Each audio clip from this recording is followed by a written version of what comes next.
नमस्कार, Aryan TV national में आपका स्वागत है और मैं हूं आपके साथ सुमन पाल। बुलेटिन की शुरुआत करेंगे बड़ी खबर के साथ। पौड़ी गढ़वाल में 3 दिवसीय नयार वैली एडवेंचर फेस्टिवल 2026 आयोजित किया गया और जहां पर सीएम पुष्कर सिंह धामी ने शिरकत की है, साथ ही सीएम जनसभा को संबोधित करते हुए भी नजर आए हैं।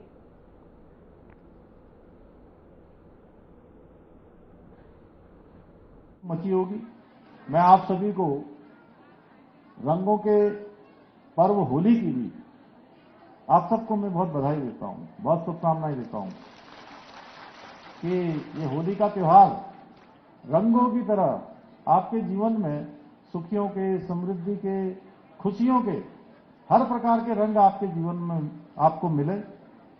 भाइयों बहनों, ये नयार वैली एडवेंचर फेस्टिवल इस क्षेत्र की जो बहुत प्राकृतिक यहाँ का सौंदर्य है, यहाँ पर प्रकृति की जो देन है। अभी आप सब लोगों ने छोटा सा यहाँ पर एक वीडियो देखा, वो हमारे इस क्षेत्र की जो सांस्कृतिक विरासत है और यहाँ पर जो साहसिक पर्यटन जिसको बोलते हैं, उस साहसिक पर्यटन के क्षेत्र में बहुत बड़ा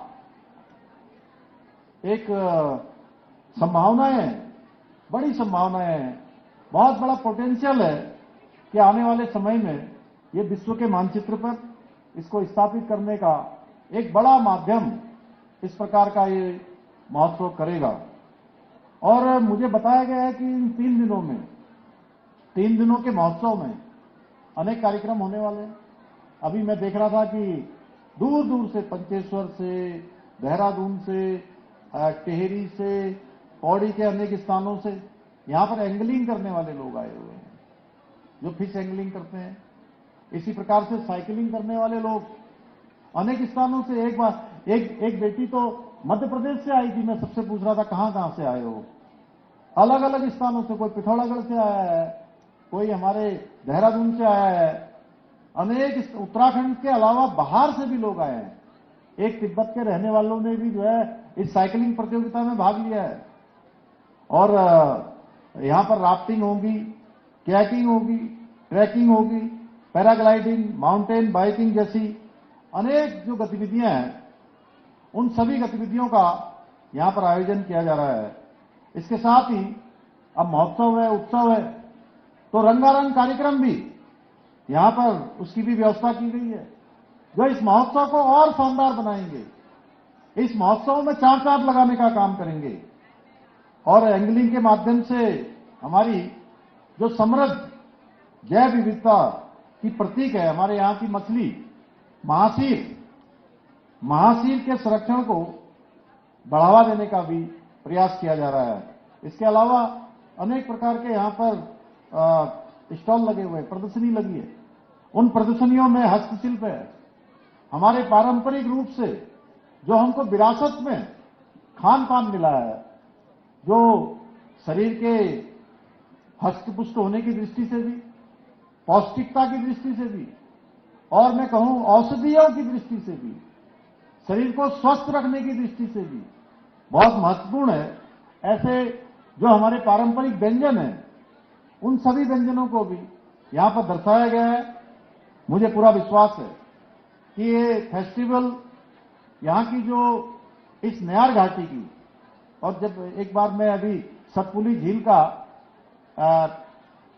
शिलान्यास करने आदरणीय महाराज जी के साथ गया था, तो महाराज जी मुझे बता रहे थे कि यह नयार नदी क्यों कहते हैं इसका नाम। तो जो किसी की यार नहीं होती है वही नयार है। लेकिन अब जिस प्रकार के काम हो रहे हैं, जब सतपुली की झील बनने जा रही है, यहां पर इतना बड़ा नयार वैली एडवेंचर फेस्टिवल हो रहा है, अब ये नयार नदी सबकी यार बनकर यहां की समृद्धि का कारण बनेगी, यहां के व्यापार का कारण बनेगी, हमारे नौजवानों को रोजगार देगी, हमारी माताओं बहनों की आजीविका को मजबूत करने का काम ये नयार नदी करने वाली है। और सच में नयार नदी हमारे लिए विकास का बहुत बड़ा कारण बनने वाली है और आर्थिक विकास के भी कई अवसर इससे सर्जित होने वाले हैं।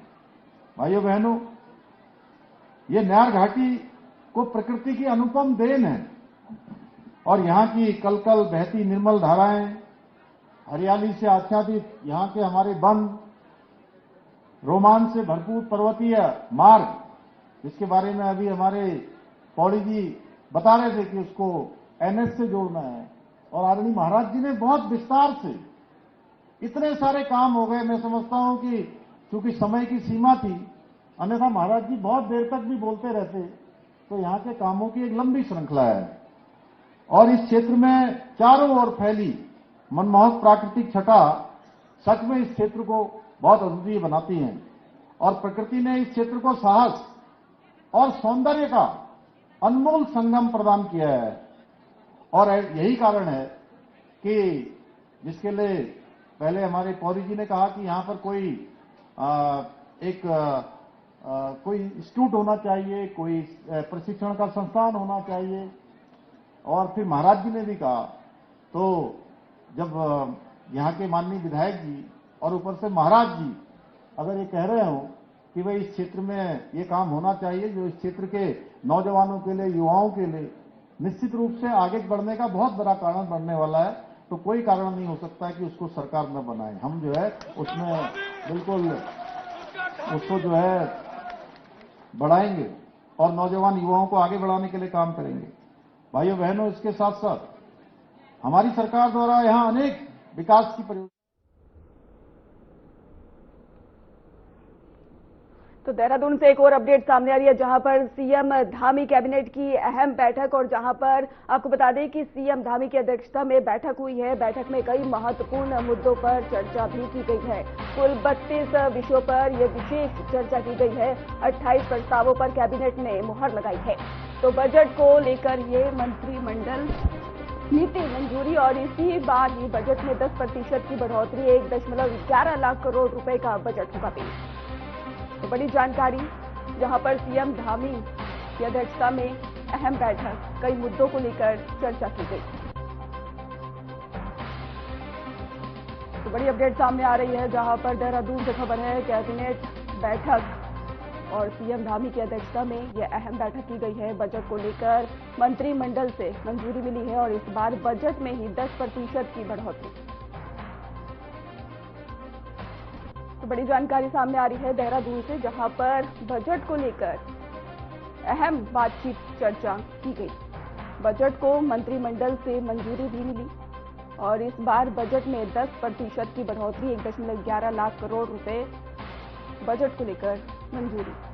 सीएम धामी कैबिनेट की अहम बैठक, सीएम धामी की अध्यक्षता में यह अहम बैठक हुई। बजट को भी मंत्रिमंडल से मंजूरी मिली, और इस बार बजट में 10% की बढ़ोतरी।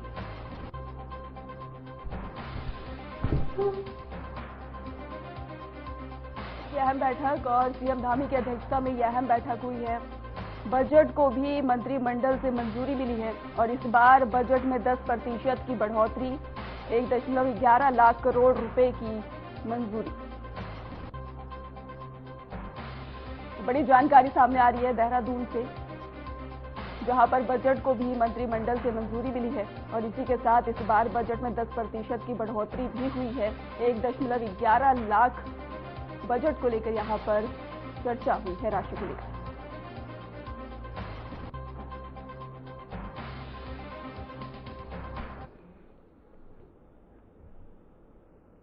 तो टिहरी से एक और अपडेट सामने आ रही है, जहां पर लेक फेस्टिवल आयोजित होगा, और इसके साथ ही पर्यटन को नई ऊंचाइयों देगा ये फेस्टिवल। और 6 से बताया जा रहा है 9 मार्च के बीच में ये फेस्टिवल आयोजित होगा, और सीएम पुष्कर सिंह धामी करेंगे शुभारंभ। मास्टर शेफ और फैशन शो भी होगा आयोजित। तो बड़ी जानकारी टिहरी से,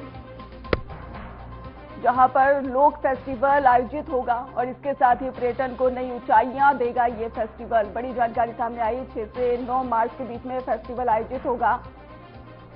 और इसी खबर पर हमारे साथ आशीष डोभाल हमारे साथ जुड़ चुके हैं। आशीष, फेस्टिवल आयोजित होने जा रहा है, क्या खास रहेगा इस बार इस फेस्टिवल में? बिल्कुल, टिहरी में जो है 6 से 9 मार्च तक आयोजित होने जा रहा है, और जो तमाम जो पर्यटन के क्षेत्र में जो उत्तराखंड में कार्य हो रहा है, वो कहीं ना कहीं वो जो है होने की उम्मीद है। इसमें trekking, mountain biking, rock climbing, rafting जैसी जो साहसिक गतिविधियां हैं, उसके साथ साथ जो स्थानीय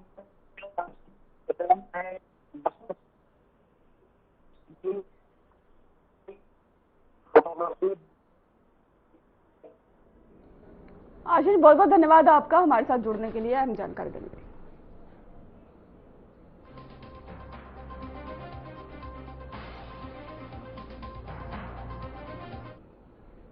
चलिए सीधे लिए चलते हैं टिहरी गढ़वाल, जहां पर सीएम धामी क्या कुछ कह रहे हैं, सुनते हैं। तो मैं कहता हूं उनके अन्य कार्यक्रम भी लगे, थोड़ा पंडित जी थोड़ा शॉर्ट में कर दीजिए, जैसे मैं कहा यथाशक्ति कर दीजिए। तो पंडित जी ने बहुत विधि विधान से जो है यहाँ पर इन योजनाओं का शिलान्यास करवा दिया, और अच्छा भी है। हम लोग सब सनातन को मानने वाले, भगवान पर आस्था रखने वाले लोग हैं, और विधि विधान से पूजा होती है, विधि विधान से संकल्प भी पंडित जी करवाते हैं। और मेरा तो हमेशा ही संकल्प रहता है कि जो भी योजना शुरू हो गई है, जिसका शिलान्यास हो गया है, वो योजना रुकनी नहीं चाहिए, वो योजना पूरी होनी चाहिए भाइयों बहनों। और मुझे पूरा विश्वास है ये सभी काम जो आज यहां पर हो रहे हैं, जिनका शिलान्यास हुआ है, इनके प्रारंभ होने से आसपास के सभी लोगों को स्वास्थ्य सेवाएं निकट ही उपलब्ध हो पाएंगी, उनको आसानी से समय पर उपचार मिल सकेगा।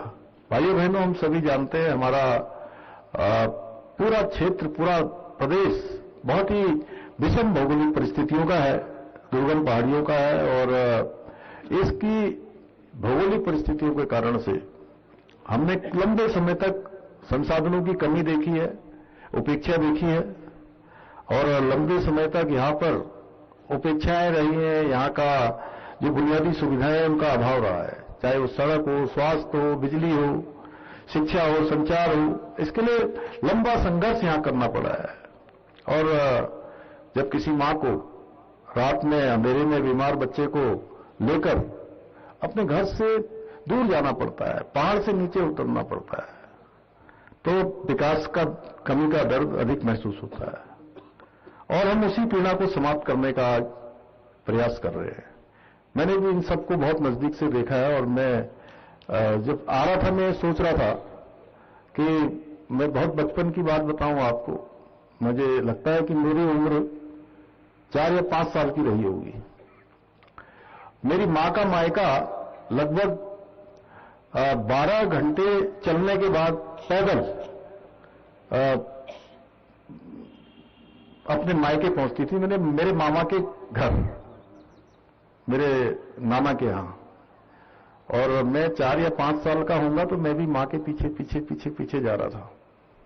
तो एक जगह पर छोटा सा गधेरा जैसा आया, तो मां ने, चूंकि मां अब 70-72 साल की हैं, तो उस समय उनकी उम्र रही होगी लगभग।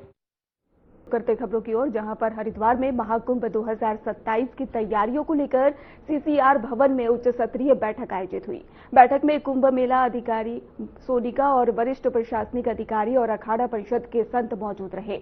भूमि आवंटन, धर्म ध्वज स्थापना स्थल और पेशवाई मार्ग और अधूरे निर्माण कार्य को पूरा करने के समय समेत इनके कई अनेक महत्वपूर्ण विषयों पर विस्तार से चर्चा हुई है। अखाड़ा परिषद अध्यक्ष महंत और इसके साथ ही भव्य बनाने की बात भी दोहराई है उन्होंने। और वहीं पर सीएम पुष्कर सिंह धामी के निर्देशों के तहत प्रशासन संतों सुझावों के तहत तैयारियों को अंतिम रूप दे रहे हैं।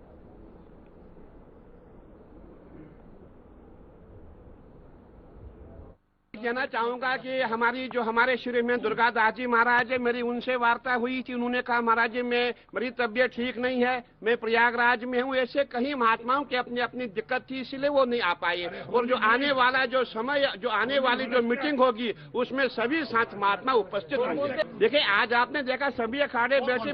मैंने कहा ना, सबसे बड़ा देश का अखाड़ा जूना अखाड़ा हमारे पचहरी जी महाराज बैठे हुए है। यहाँ आह्वान अखाड़ा बैठा हुआ है, आपने देखा होगा हमारा अग्नि अखाड़ा बैठा हुआ है, यहाँ में निरंजनी अखाड़ा बैठा हूँ, मेरे आनंद अखाड़ा बैठा हुआ है। सभी अखाड़े देखे, मैंने कहा हम 13 अखाड़े जो है हमें आपस में सब एक ही है, सबका विजन है कि हमें कुंभ करना है। मेनली लैंड रिलेटेड इश्यूज से, लैंड अलॉटमेंट जो हमारा होना है वो हो गए, टेम्पररी व्यवस्था हो गई, इसी प्रकार से स्थायी व्यवस्था जो हो रही है उनको हो गया। इसके अलावा किस तरह से हम लोग कुंभ की जो व्यवस्थाएं कर रहे हैं उसमें क्या क्या कर रहे हैं वो हमने बताया। इस सभी चीजों पे चर्चा हुई। मेनली लैंड अलॉटमेंट की उसकी जो प्रक्रिया चल रही है उसमें वो भी अपने कुछ सुझाव दे रहे थे, वो सारे सुझाव हमने लिए हैं। इसके अलावा सुरक्षा व्यवस्था से रिलेटेड हो गए और जो हम अस्थायी प्रकृति के काम करते हैं उसमें उनके कुछ सजेशन थे जो पिछली बार हमने किए थे, उसमें कुछ सुझाव थे जो हम इम्प्लीमेंट। बिल्कुल बहुत पॉजिटिव प्रतिक्रिया थी और सारे कार्य आज हमने दिखाए प्रेजेंटेशन के माध्यम से सभी। देहरादून से खबर सामने आ रही है जहां पर दफ्तरों में सख्त सुरक्षा, एसओपी और इसके साथ ही बेसिक शिक्षा निर्देशक से मारपीट। घटना के बाद ही ये बड़ा फैसला आया है, बिना मंजूरी दफ्तर में प्रवेश नहीं। और इसके साथ ही आपको बता दें, सरकारी दफ्तरों में डिजिटल विजिट सिस्टम और धामी सरकार का सख्त सुरक्षा के आदेश। वीआईपी भी नहीं ले पाएंगे सुरक्षाकर्मी और दुर्व्यवहार करने वालों पर भी होगी कार्रवाई। तो बेसिक शिक्षा निर्देशक से मारपीट की घटना सामने आई। घटना के बाद बड़ा फैसला लिया गया है, बिना मंजूरी दफ्तर में प्रवेश निषेध कर दिया गया है। सरकारी दफ्तरों में ही डिजिटल अब सुरक्षा देखी जाएगी।